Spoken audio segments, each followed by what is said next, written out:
Hello Android developers, কেমন আছেন সবাই? আশা করি সবাই ভালো আছেন। বিজি কোডার ইউটিউব চ্যানেলের আপনাদেরকে স্বাগতম। আমি হাসান আছি আপনাদের সাথে। আজকের এই টিউটোরিয়ালে ছোট্ট একটা এক্সের কাজ শিখবো আমরা অ্যান্ড্রয়েড স্টুডিওর। সেটা হচ্ছে কিভাবে আমরা এক অ্যাক্টিভিটি থেকে আরেক অ্যাক্টিভিটিতে ব্যাক করতে পারি। সেটা আমরা অনেকভাবেই জানি যে আমি আপনাদেরকে একটা ডেমো দেখাই। যে আমরা যদি এখানে আমি একটা পিডিএফ বুক অফলাইন পিডিএফ বুক অ্যাপ তৈরি করেছি, যেটার হচ্ছে টিউটোরিয়াল আমার ইউটিউব চ্যানেলে দেওয়া আছে। সেই টিউটোরিয়াল আমি ভিডিও ডেসক্রিপশনে এবং উপরে আই বাটনে দিয়ে দেব। সাপোজ আমি যদি এখানে বুক 1 এ ক্লিক করি, তাহলে কি হবে, আরেকটা অ্যাক্টিভিটিতে আমাকে নিয়ে যাবে। আরেকটা অ্যাক্টিভিটিতে নিয়ে গেলে সেক্ষেত্রে কি করে, আমি এই অ্যাক্টিভিটি থেকে ব্যাক করার জন্য অ্যান্ড্রয়েডের ডিফল্ট যে অ্যারো বা ব্যাক অ্যারো যে আসে সেটাতে আমরা ক্লিক করে ব্যাক করি। তো আমি আবার যদি এখানে যাই, সেক্ষেত্রে আমরা এরকম ভাবে ডিফল্ট ভাবে ব্যাক করাটা আসলে এটা আসলে কোনো প্রপার সিস্টেম না। এর জন্য আমরা একটা অ্যারো চিহ্ন ব্যবহার করব। সেখানে দেখেন, এখানে উপরের দিকে এই যে দেখেন, এখানে অ্যাকশন বারের উপরে অ্যাপ ইবুক এক ডেমোর উপরে এখানে আমি একটা অ্যারো চিহ্ন দিয়েছি। সেই অ্যারো চিহ্নতে ক্লিক করলে আমাদেরকে প্রথম মেইন অ্যাক্টিভিটিতে নিয়ে আসবে। আমি যদি আবার পরবর্তী বুকে যাই, ঠিক একই অবস্থা এখানে হয়েছে। ঠিক এইখানেও অ্যারো থেকে ক্লিক করলে আমাকে মেইন অ্যাক্টিভিটিতে নিয়ে আসতেছে। অর্থাৎ আমরা যেই অ্যাক্টিভিটিতে ছিলাম সেই অ্যাক্টিভিটিতে নিয়ে আসতে পারতেছি এই অ্যারো চিহ্ন দ্বারা। এই অ্যারো চিহ্নটা আসলে কি করতেছে, আমাদের অ্যাপসটাকে লুকিং গুড বা পারফেক্ট করতেছে। তো আসলে এই ছোট্ট একটা কাজ আমাদেরকে খুবই জানা দরকার আমাদের অ্যাপসকে বেশি আকর্ষণীয় করার জন্য। সো আমি এই কাজটুকুই করব এই অ্যাপস এর মধ্যেই। যেই অ্যাপসটাতে আমি কাজ করেছি এই অ্যাপস এর মধ্যেই যে কোডগুলো লেখা দরকার সেই কোডগুলোই আমি লিখব। তো লেখার আগে আপনারা যারা এখনো আমার চ্যানেলটাকে সাবস্ক্রাইব করেন নাই, তাদেরকে রিকোয়েস্ট করব অবশ্যই চ্যানেলটাকে সাবস্ক্রাইব করেন এবং পাশে থাকা বেল আইকন বাটনটাকেও ক্লিক করে রাখেন, যাতে আমাদের পরবর্তী ভিডিও পাওয়ার সাথে সবার আগে আপনি পেয়ে যান। তো কথা না বাড়িয়ে চলে আসলাম আমি অ্যান্ড্রয়েড স্টুডিওতে। আসলে এটাই হচ্ছে আমাদের মূল প্রজেক্ট। এখান থেকে মূল অ্যাক্টিভিটি যেটা মেইন অ্যাক্টিভিটি এইখানে কি হইতেছে যে এই বুক অ্যাপে ক্লিক করলে পরবর্তীতে আমরা কি করতে পারতেছি।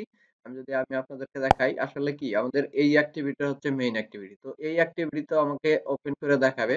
আমার কোন অ্যাক্টিভিটিতে অ্যারো চিহ্ন দরকার? আমার দরকার হচ্ছে এই অ্যাক্টিভিটিতে, অর্থাৎ এই বুক নাম্বার 1 অ্যাক্টিভিটিতে। যেটা হচ্ছে আমার first book activity Java class. এইখানে আমি কি করতে পারি, এইখানে আমাকে দুটো লাইন কোড লিখতে হবে। আমি আপনাদেরকে রিকোয়েস্ট করব পুরো ভিডিওটা ধৈর্য সহকারে দেখেন এবং কোডগুলো আপনারাও প্র্যাকটিস করেন। আরো রিকোয়েস্ট করব, আপনারা যারা বিগিনার আছেন তারা আমার ইউটিউব চ্যানেলের বিগিনার প্লেলিস্টের ভিডিওগুলো দেখেন, তারপরে হচ্ছে আপনি অ্যান্ড্রয়েড প্রজেক্ট রিলেটেড ভিডিও দেখবেন।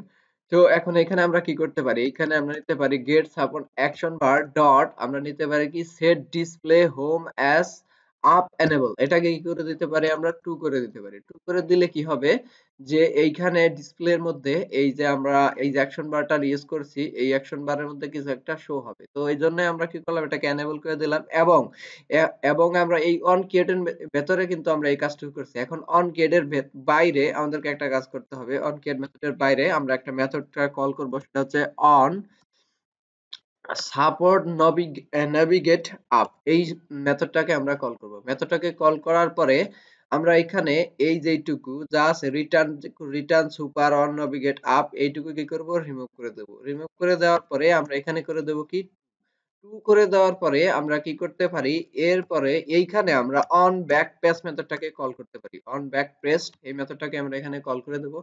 কল করে দিয়ে আমি যদি এখন রান করি, রান করার পরে দেখেন এইখানে আগে আমি একটা জিনিস দেখাই, সেটা হচ্ছে যে কোনো পরিবর্তন হয়েছে কিনা সেটা দেখার জন্য। এইখানে কিন্তু আমি বলছিলাম যে এই অ্যাপের মধ্যেই আমি কাজগুলো করব। তো আমি এই অ্যাপে রান করে দেখাই, যে এখানে দেখেন যে ২ টার মধ্যেই কিন্তু অ্যারো চিহ্ন আছে। এই একটার মধ্যেও আছে এবং এইটার মধ্যেও অ্যারো চিহ্ন আছে। আমি কি করছি, এখন মাত্র এই বুক 1 এর মধ্যে অ্যারো চিহ্ন দিয়েছি। দেখা যাক কি হয়। বুক 1 এর মধ্যে অ্যারো চিহ্ন আসে আর বাকিটার অ্যারো কিন্তু চলে যাবে।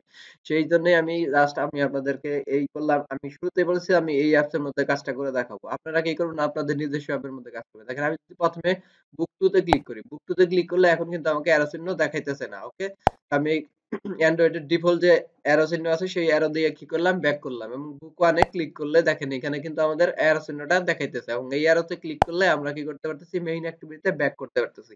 তো দ্বিতীয় কাজটা কি করতে হবে, আমাদের বুক 2 এর মধ্যেও এই একই কাজটাই করতে হবে। তো বুক 2 অ্যাপের জন্য আমার হচ্ছে যে অ্যাক্টিভিটি ক্লাস, সেটা হচ্ছে সেকেন্ড বুক অ্যাক্টিভিটি জাভা ক্লাস।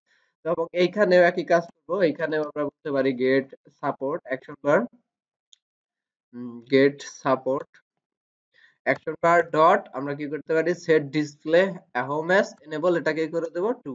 টু করে দেওয়ার পরে আমরা কি করব অন ক্রিয়েট মেথডের বাইরে এসে আমরা কি করব অন সাপোর্ট নেভিগেট আপ মেথডটাকে কল করব। কল করার পরে এইখানে আমরা রিটার্ন করে দেব কি রিটার্ন করে দেব শুধুমাত্র টু টাকে। ওকে, টু টাকে রিটার্ন করে দেওয়ার পর এই টু রিটার্নের আগে আমরা কি করব অন ব্যাক পেজ মেথডটাকে এখানে কল করে দেব।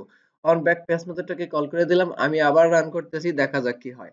আবার রান করলে এখন কিন্তু তৃতীয় বুকের মধ্যেও আমাদের অ্যাক্টিভিটি চলে আসবে। দেখেন এখানে আমাদেরকে রিস্টার্ট করতে বলতেছে অ্যাপটাকে। আমি আবার রিস্টার্ট করি। যেহেতু আমরা কিছু কাজ করেছি এই কারণে হচ্ছে রিস্টার্ট করতে বলতে। দেখেন এখানে আমাদের অ্যাপ ইনস্টল হয়ে আসছে এবং অ্যাপ বুক 1 এ ক্লিক করলে অ্যারো চিহ্ন আসতেছে এবং এই অ্যারোতে ক্লিক করলে আমরা মেইন অ্যাক্টিভিটিতে আসতে পারতেছি এবং বুক 2 তে ক্লিক করলে অ্যারো চিহ্ন আসতে পারতেছে এবং এখানে ক্লিক করলেও আমরা মেইন অ্যাক্টিভিটিতে আসতেছি। আশা করি কিভাবে অ্যারো চিহ্ন কাজ করে, কেন অ্যারো চিহ্ন ব্যবহার করতে হয়, অ্যারো চিহ্ন ব্যবহার করলে আমাদের অ্যাপস কিভাবে লুকিং গুড পারফেক্ট দেখায় সেটা আপনারা বুঝে গেছেন। যদি বুঝে থাকেন, যদি ভিডিওটা ভালো লেগে থাকে অবশ্যই ভিডিওটাতে লাইক করবেন, কমেন্ট করবেন, শেয়ার করবেন আপনার ফ্রেন্ডদেরকে। আর আপনি যদি আমাদের চ্যানেলে নতুন হয়ে থাকেন তো অবশ্যই চ্যানেলটাকে সাবস্ক্রাইব করেন এবং পাশে থাকা বেল আইকন বাটনটাকেও ক্লিক করে রাখেন যাতে আমাদের পরবর্তী ভিডিও আপলোড করার সাথে সাথে সবার আগে আপনি পেয়ে যান। তো সবাই ভালো থাকেন, দেখা হচ্ছে পরবর্তী ভিডিও টিউটোরিয়ালে।